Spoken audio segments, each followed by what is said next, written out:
An elevator pitch is a brief overview of your professional and educational accomplishments and information relevant to your skills and career goals. An elevator pitch should be about 90 seconds. Done right, this short speech helps you introduce yourself to career and business connections in a compelling way. What should your elevator pitch include? Include your name and educational background, such as your school, your class year, and your major, your career goals, such as what you want to do with your degree after college, and your reasons for pursuing an interest in a particular function or industry.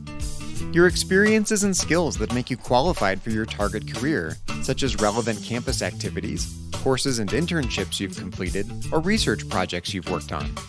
Be sure to express your interest in an internship or career with the company, and the skills and experiences that will allow you to be successful in that specific internship, job, or role.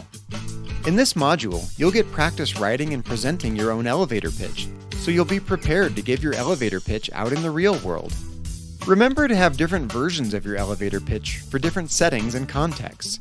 Have a shorter version of your elevator pitch, 20 to 30 seconds, for chance encounters and career fairs. But have a longer version of your elevator pitch, 60 to 90 seconds, for interviews and one-on-one networking conversations. Always be conversational with your elevator pitch. Your pitch should feel natural to you to present and should not sound rehearsed or memorized to the listener. Your pitch should be effective in an interview, in a social setting, or while networking with just a few tweaks. A good elevator pitch takes practice, but remember that you are selling yourself, not just your skills and experience.